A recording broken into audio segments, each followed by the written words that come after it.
There are 10 aspects of CQ. The first one is identity. You're individualist or collectivist. This is the degree in which a person's identity is defined in terms of personal, individual characteristics versus group, collective characteristics.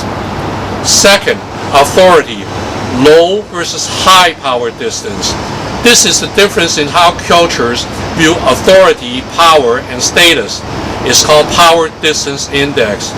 Power distance is the degree in which members of society are comfortable with inequality in power, influence, and wealth. Power distance is about the amount of hierarchy and equality that's assumed to be appropriate and normal within a specific society. Risk. Low and high uncertainty avoidance. The Uncertainty Avoidance Index is the degree to which most people within a culture tolerates risk and feel threatened by uncertain, ambiguous circumstances. 4. Achievement. Cooperative versus competitive. Cultures that are more oriented around being cooperative place a priority on nurturing supportive relationships, while cultures that are more oriented around being competitive are more focused on achievement, success, and results. Time. Punctuality versus relationship. Different cultures function on different timetables.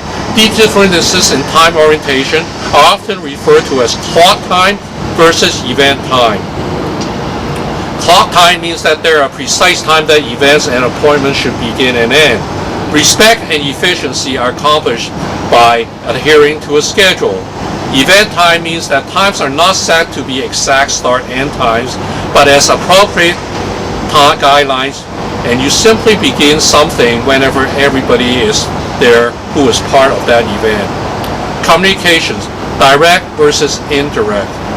Low context culture takes a very little for granted in communication. Things are explained explicitly and directly, and little is left for subjective interpretation. Very little emphasis is placed on using the context to interpret the meaning. In a high context culture, communication presumes an understanding of unwritten rules and shared narrative that informs a person what is going on. It is not necessary that people will mean what they say and say what they mean. Lifestyle, being versus doing. This is specifically compares how a culture views the role of work and the use of time. Rules, particulars versus universalists.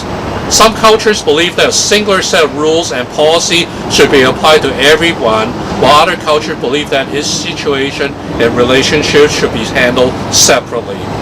With universalism, there are rules for everyone. There is an obligation to adhere to standards that are universally agreed to by the culture in which a person lives. With particularism, there are particular obligations to people we know. Particularist judgment focus on the exceptional nature of the present circumstance. Expressiveness, neutral versus affective. When interacting with people from neutral culture, it is important you manage your emotions and regulate your body language and stick with points in meetings and interaction. When interacting with people of affective culture, open up to people to demonstrate warmth and trust, and work on being more expressive than you might typically prefer to be. Social norm, lastly, tight versus loose. Every society has norm, standard, and behaviors, but you'll find that in some places these values are much more deeply ingrained and that adherence is required.